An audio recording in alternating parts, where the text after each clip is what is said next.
Supreme court का एक बहुत अहम आदेश आया है, ख़ास तौर पर मुस्लिम महिलाएं जो शादीशुदा हैं और जिनका तलाक हो गया उनको लेकर, मुस्लिम महिलाओं के अधिकारों को लेकर हम यूँ कह सकते हैं कि एक ऐतिहासिक फैसला सुप्रीम कोर्ट से आया है। और जस्टिस संजय करोल और जस्टिस एन कोटेश्वर सिंह की ये बेंच से आया है। वरिष्ठ वकील सुप्रीम कोर्ट के आर.के. सिंह साहब हमारे साथ हैं। सर, इस फैसले को कैसे देखते हैं? पहले तो ये बताइए, ये फैसला है क्या? देखिए आशीष जी, ये बहुत दूरगामी प्रभाव का फैसला है और ये मुस्लिम पर्सनल लॉ जो है, जो मैरिज से रिलेटेड है, उसमें अपने तरीके का ये पहला फैसला है। तो इसके पीछे के बैकग्राउंड को पहले समझने की आवश्यकता है। एक कलकत्ता की मुस्लिम महिला की शादी होती है 2005 में, 2009 में उसका सेपरेशन होता है और 2011 में तलाक हो जाता है। और शादी के वक्त उसके फादर ने 7 लाख रुपए दिए थे और कुछ ज्वेलरी दी थी जिसकी पूरी कीमत लगभग 17 लाख के लगभग आती है। अब ट्रायल कोर्ट और हाई कोर्ट ने इस पैसे को उस लड़की को लौटाने से मना कर दिया। मतलब लड़की ये महिला पैसे मांग रही थी कि पति से वापस दिलाए जाए। पति से वापस दिलाएंगे। जैसे हमारे हिंदू मैरिज लॉ जो है उसमें बिल्कुल स्पष्ट एक गाइडलाइन है और ये बड़ा एक प्रोग्रेसिव गाइडलाइन रहा है और स्टैचू का इंटेंट भी है कि जो स्त्री धन है दोनों साइड में से किधर से भी मिले, उसके पेरेंट्स दें या फिर दूल्हे के तरफ से मिले, वो स्त्री धन वापस किया जाता है। मैंडेटरली करना ही करना है, महिला को वापस उसका लीगल राइट है, इसलिए उसका नाम स्त्री धन है। स्त्री धन है, आप उसको डिनाई नहीं कर सकते कभी भी।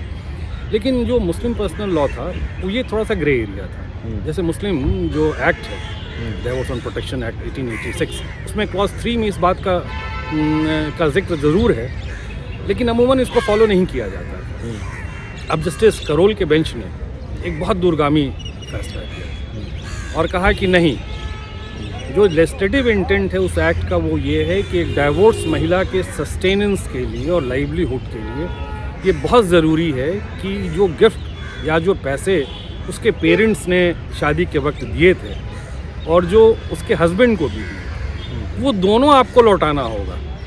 ये नहीं कि आप उसके पेरेंट्स ने जो उसको दिए थे सिर्फ आप लौटाएंगे और आपको जो गिफ्ट मिला था आप उसको नहीं लौटाएंगे, क्योंकि वो लॉ ऑफ कॉन्ट्रैक्ट के थ्रू था। तो कहीं ना कहीं ये जो जजमेंट है ये अपने आप में बहुत सारे इश्यूज को सेटल कर देगा। और जी, सबसे बड़ी बात है, मैं भी ये पढ़ रहा था कि ये भी बेंच ने कहा है कि महिलाओं के लाइवलीहुड के लिए, जीवन यापन के लिए इसको संकीर्ण तरीके से इस कानून को नहीं देखा जाना चाहिए। The very purpose of this act यही तो था कि जब हम उस महिला को रिस्टोर करते हैं पोस्ट मैरिज, भाई मैरिज के ब्रेकडाउन के बाद महिलाएं जनरली इकोनॉमिक एक्टिविटीज़ में नहीं होती, वो फैमिली को रेज करती हैं। तो जब उनका डिवोर्स होता है तो फाइनेंशियली डिस्ट्रीब्यूट वाली स्थिति में चली जाती है, बच्चे होते हैं, तमाम चीज़ें होते हैं और पुरुष जो हैं इसका फ़ायदा उठाते हैं और अल्टीमेटली उनसे बार्गेन करते हैं। तो सुप्रीम कोर्ट ने अपने जजमेंट से बोला कि वो एलिमिनी वगैरह तो बात तय हो जाएगी, लेकिन मोस्ट इम्पॉर्टेंट है कि जो उसका हक है, जो उसका है वो उसको दिया जाए, वो पहले उसको दिया जाए। फैसले को आप कैसे देखते हैं? क्या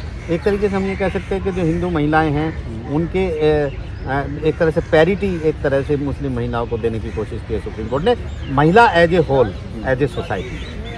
नहीं, ये बिल्कुल सही बात है कि जो हमारे लॉज थे pertaining to marriage and divorce, जो हिंदू लॉज थे, वो वक्त के साथ साथ बहुत सारे उसमें जजमेंट्स के थ्रू जो फिलिंग द लेजिस्लेटिव गैप होता है उसमें बहुत विस्तार हुआ, जहाँ पे महिलाओं के अधिकार की रक्षा जो है बहुत बड़े लेवल पे होने लगी।